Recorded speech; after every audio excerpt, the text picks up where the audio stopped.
Olá, estamos começando mais um Arqueologia em Ação. Meu nome é Gabriela. Eu sou o Juca. E hoje vamos falar sobre escavação arqueológica.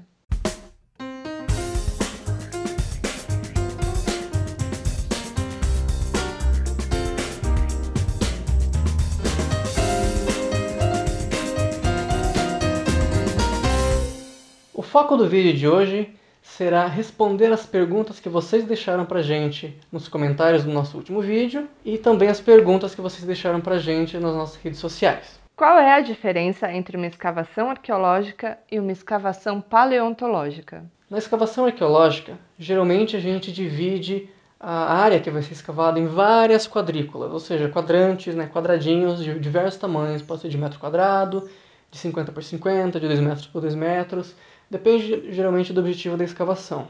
E essas escavações são feitas de uma maneira controlada, por níveis de escavação, às vezes são níveis que a gente define de 5 em 5 centímetros, de 10 em 10 centímetros.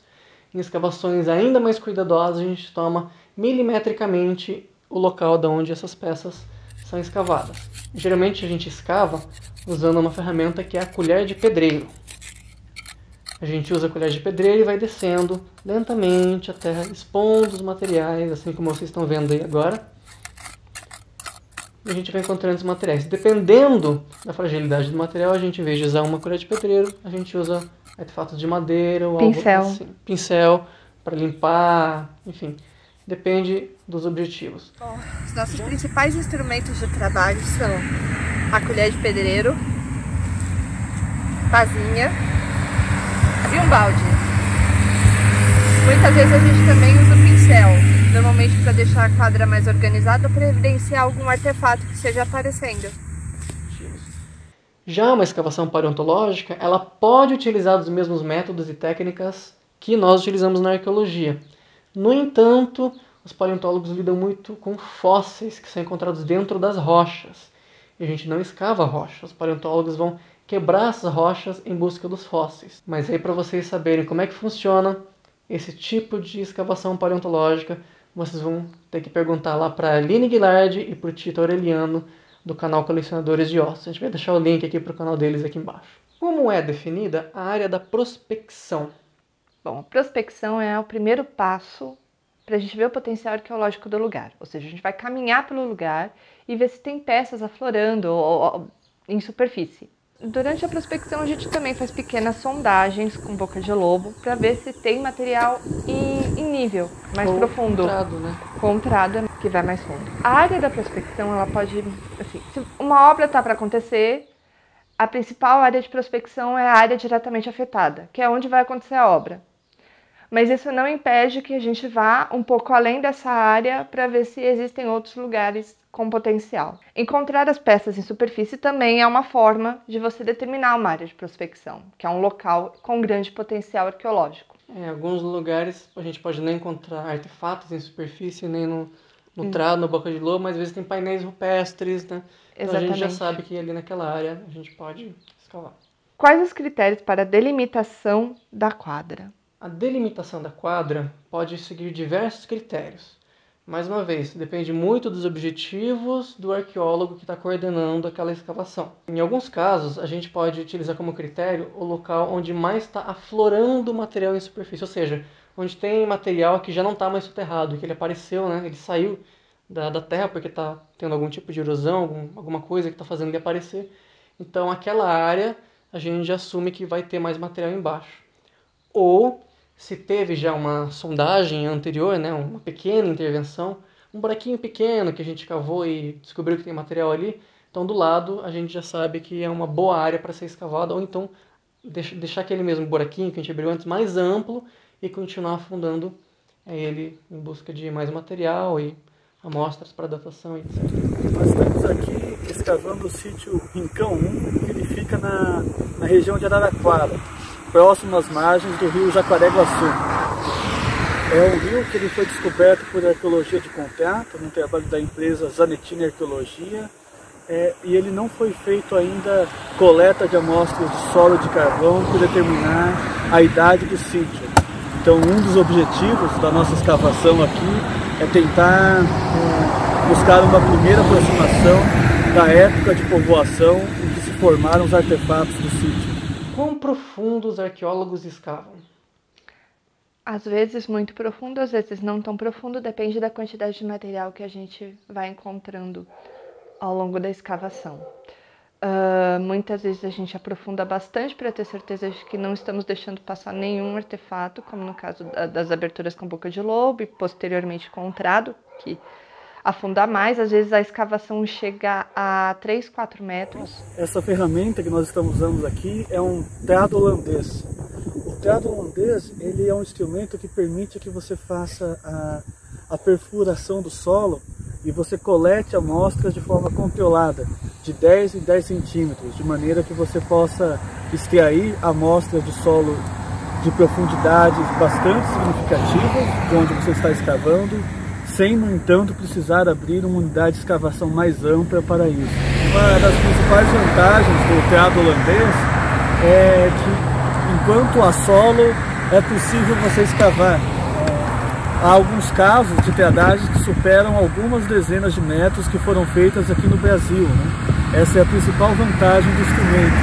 Ele permite chegar a profundidades muito expressivas, sem necessidade de abrir uma grande unidade, o que para o ponto de vista da análise do solo é muito importante, muito relevante a informação que você obtém dessa maneira. Às vezes a gente chega na rocha matriz, às vezes a gente chega no gleissolo, que é já com lençol freático e não tem mais nenhum potencial arqueológico e nem como continuar a escavação. Aqui nós estamos usando o trado holandês para fazer uma perfuração. A nossa ideia é chegar à profundidade que for possível, ou seja, o solo ele tem um limite que é onde ele encontra o embasamento rochoso. Nós estamos procurando chegar até esse momento com o nível do lençol freático, o nível que a água fora de profundidade que pode impedir a escavação. Nós estamos coletando amostras de solo com o objetivo de tentar determinar qual era o ambiente na época que as pessoas viveram aqui, na medida em que o solo ele pode fornecer, ele reflete as condições ambientais naturais do período que ele se formou e ao qual eles foram expostos, de maneira que analisando certas características dos solos, nós podemos chegar a determinadas caracterizações de como eram as condições ambientais, se era uma região quente, uma região fria, uma região seca, uma região úmida, no período que essas pessoas viveram aqui na área. Como escavar um sambaqui por níveis naturais? Bom, primeiramente, para quem nunca ouviu falar num sambaqui, é um tipo de sítio arqueológico que é bastante comum na costa atlântica, né? Aqui no Brasil, principalmente entre o Espírito Santo e Rio Grande do Sul, é a maior área de concentração desses sambaquis. Eles são basicamente montículos, pequenos morros criados artificialmente, às vezes em um terreno que é plano, às vezes sobre locais onde já tem uma pequena elevação, né? Corrija o pequeno montículo, alguns deles são enormes e monumentais. É verdade. Quando a gente vê nos sítios mais turísticos hoje, a gente encontra esses sambaquis que tem até 10 metros de altura, quando muito grandes 13 metros. Mas existem sítios sambaquis que são muito maiores do que isso. Inclusive o maior de todos eles foi destruído, né, o da Cabeçuda. Ele chegava a ter 60 metros de altura. Sim. Por cento e tantos de diâmetro, era um negócio monumental. São basicamente as pirâmides brasileiras, né? Esses povos eles habitaram essa costa brasileira. Começou há 9 mil anos atrás, mas foi apenas há 4 mil anos atrás que eles se expandiram e começaram a criar esses sambaquis gigantescos. Bom, agora respondendo diretamente a pergunta, né, como faz para escavar por níveis naturais? Essa escavação por níveis naturais, que é o que a gente chama de decapagem, né, por níveis naturais, basicamente a gente está tentando encontrar o solo original de ocupação daquelas pessoas, né? A gente está escavando devagarinho, encontrando os artefatos mais ou menos na posição em que eles estavam antigamente, e também diferenciando os estratos de solo, né? Um solo mais avermelhado, um solo mais marrom embaixo, que essas mudanças a gente vê por causa de mudanças ambientais. No entanto, o sambaqui é uma construção artificial, ele é uma construção humana. Então é meio difícil você falar em uma escavação por níveis naturais num negócio que ele é totalmente artificial. Então, geralmente não se aplica, né, uma escavação por níveis naturais num sambaqui. A gente delimita, né, níveis artificiais de 5 em 5, de 10 em 10 centímetros de profundidade. E essa estratigrafia, né, os níveis de solo, né, que na verdade são camadas de solo, mais conchas, mais restos de animais. A gente tenta ter um controle disso durante a escavação, diferenciando diferentes faces ou camadas arqueológicas. Quando escavações são evitadas? A gente evita fazer escavação quando ele não está ameaçado de ser destruído. Na verdade, é só quando o sítio precisa ser resgatado ou quando tem uma grande pesquisa em cima daquele local. Mas toda escavação, ela é uma perturbação. Tudo que você tirou dali, você não consegue colocar de volta. Então, assim, é uma coisa que tem que ser feita com muito planejamento, com muito cuidado. E que se pode ser evitado, se aquilo pode ser preservado, é melhor que seja preservado. E só seja escavado quando de fato houver uma pesquisa científica em cima disso. Quanto tempo demora uma escavação? Depende. Isso depende. De novo, depende dos objetivos daquele projeto, daquele arqueólogo que está escavando. Depende muito do auxílio financeiro que está tendo para aquele projeto. Todos os projetos, ao serem enviados por uma instituição de financiamento ou para pedir o acesso de escavação àquele sítio arqueológico por IFAM, sempre consta um cronograma do trabalho que é realizado. Esse cronograma tem que ser seguido. Então, se no projeto está escrito que a escavação vai durar 2 meses, vão ser 2 meses de escavação. Se é um projeto para 20 anos de escavação em um sítio, como já aconteceu em alguns sítios brasileiros, vão ser levados 20 anos de escavação naquele sítio arqueológico. Talvez o mais importante que tenha para dizer é que nenhuma etapa de escavação é muito longa.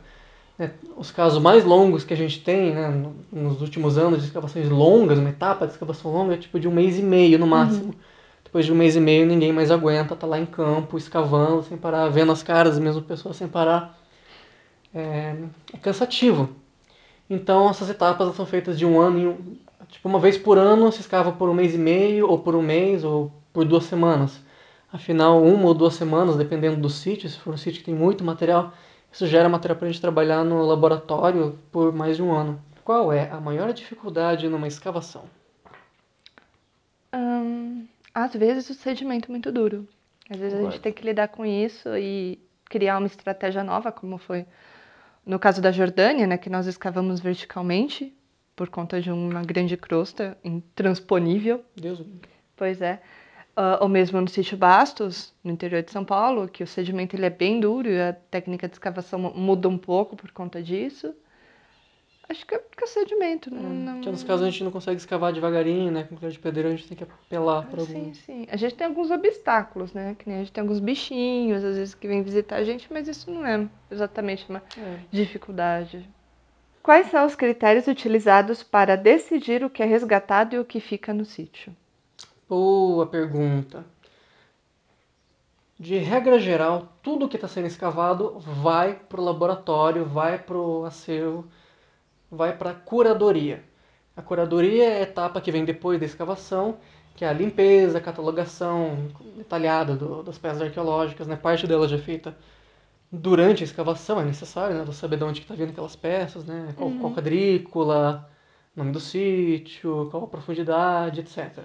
Então a regra geral é que a gente colete tudo, porque mesmo que tenha alguma coisa que a gente olha assim, por exemplo, eu encontrei, né, esse artefato aqui, é só uma pedrinha e você jogou fora. Na hora que você leva isso daqui para o laboratório, você percebe que o especialista em pedra lascada vai falar, opa, você não devia... Que bom que você não jogou fora. Porque, afinal, isso daqui é um artefato muito importante. Porque nem todo mundo que está lá na escavação é especialista em todos os tipos de artefatos que estão ali. Então, na dúvida, a gente coleta tudo e leva para o laboratório. Lá no laboratório, o especialista vai decidir se aquilo é realmente um artefato ou se foi só alguma coisa que alguém confundiu com um artefato e aí você pode descartá-lo depois. Afinal, é muito comum isso, né? Mesmo quem é especialista em algum material, encontra alguma coisa, não tem certeza, leva para o laboratório e depois lá em laboratório com o material já limpo, aí que a gente percebe que não era um artefato, né? Porque peça suja confunde demais às vezes. Verdade. As análises dos materiais são feitas pelos mesmos profissionais que fizeram o resgate? Não necessariamente. Muitas vezes A arqueologia ela é interdisciplinar, então muita gente vai para campo de diversas áreas. Essa galera ajuda a resgatar esse material e levar para o laboratório. Aí no laboratório a gente já separa por áreas e cada um é responsável por uma área. A galera de geologia se gosta, vai analisar o solo, se tem interesse, né? Se tem uma pesquisa em cima. Eu que sou da zooarqueologia, vou analisar os ossos dos animais resgatados. O Juca, que é de material lítico lascado, vai analisar material lítico resgatado. E assim vai indo, mas não necessariamente o Juca ou eu participamos da escavação. A gente pode ter participado, né? Sim, mas não necessariamente. A galera que está em campo está fazendo resgate. Eventualmente, existem os profissionais ali que vão analisar esse material resgatado. A escavação é feita em conjunto com outros profissionais? Preferencialmente, sim, né? Como a Gabriela já falou, a arqueologia é uma ciência multidisciplinar, interdisciplinar. Então a gente precisa conversar com colegas de outras áreas da ciência, né? Como os geólogos, biólogos, paleontólogos, etc. No mundo perfeito, toda escavação vai ter um geólogo, um biólogo para acompanhar as escavações, né? Um bioantropólogo, alguém que está ali para poder fazer análise dos esqueletos humanos que podem ser encontrados durante uma escavação. Mas o mais importante é que todo arqueólogo tenha o mínimo de conhecimento nos principais tipos de vestígios arqueológicos encontrados nos sítios, como material lítico, material cerâmico, ossos humanos, ossos de animais, representações rupestres. Você não precisa ser um grande especialista naquilo, mas no mínimo você ter uma mínima noção daquilo e também noções de geologia, para saber de estratigrafia, sedimentologia, como você interpreta essas camadas do solo. Por mais que seja importante ter esses profissionais, nem sempre é possível. Então, o coordenador dessas escavações, principalmente, deve ter uma noção mínima sobre todos esses assuntos, assim como todo arqueólogo deveria ter. O que se faz com a terra da escavação? A terra é retirada da quadra, colocada num balde. Essa terra, primeiro, é recolhida uma amostra desse sedimento para pesquisas como microvestígios, análises químicas, de sedimentologia. E depois essa terra ela é peneirada para que nenhum vestígio seja perdido. No final da escavação, a terra que passou por todo esse processo da peneira e ficou num canto, ela é utilizada para tampar o sítio. Afinal, a gente não pode deixar nenhum buraco aberto, para evitar acidentes ou até invasores que possam destruir o sítio. E mesmo o próprio sítio erodir, que chove, venta. Como saber a idade dos objetos encontrados? Hoje existem métodos de datação, são métodos da química em que a gente consegue saber a idade das coisas a partir da análise de material orgânico. O principal método de datação que a gente conhece hoje é o carbono 14, que é o mais aplicado aqui, principalmente para sítios brasileiros ou do continente americano, porque ele consegue datar coisas de até 40 mil anos de idade. O principal material datado geralmente é o carvão, que é o que melhor se preserva, né? Ao longo dos anos, o único material orgânico que se preserva tão bem assim é o carvão.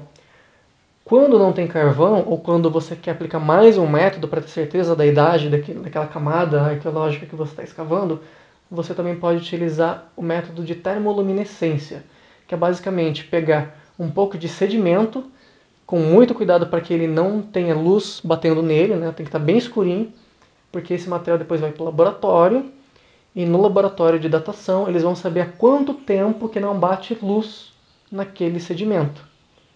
Existem outros métodos de datação, né? Urano-tórium, Potássio argão. potássio argônio, mas esses métodos eles não são aplicados aqui no continente americano, né? Muito menos aqui no Brasil, porque nós não temos sítios tão antigos, né? São mais aplicados para sítios paleoantropológicos, sítios europeus, onde você tem neandertais, Homo erectus, etc. Alguém já pegou uma doença que não existia mais ao longo de alguma escavação? Não. Coisa de videogame, de filme? Não. É normal se machucar ou pegar alguma infecção ao longo de uma escavação? Quando vamos escavar, normalmente tomamos todos os cuidados possíveis para não acontecerem acidentes. Contudo, às vezes alguns acidentes acontecem, como se machucar, eventualmente se cortar com alguma coisa, mas não é comum. A gente toma todos os cuidados possíveis. Agora, gripes também acontecem. Às vezes a gente pega chuva, vento, estamos ali. Pegar algum vírus acontece. Sim, também acontece, mas Nada grave, nada desesperador. Acho que a pior coisa que tem é borrachudo. É difícil fugir dos borrachudos, né, em alguns lugares. Aí a gente usa repelente. Bom, pessoal, então é isso. Espero que a gente tenha conseguido responder todas as perguntas de vocês. E se ficou mais alguma dúvida, É só deixar aqui nos comentários aqui embaixo, que a gente ou faz outro vídeo ou responde diretamente por aqui. até mais. Tchau, tchau. E aí, gostou do vídeo? Deixa sua curtida e compartilhe nosso vídeo nas redes sociais. Assim você estará contribuindo com a divulgação científica da arqueologia brasileira. E se você quer dar mais apoio ao nosso canal, você pode ajudar no financiamento coletivo clicando no link que aparece na descrição desse vídeo. E você ainda ganha recompensas como canecas, garrafas e até réplicas de artefatos.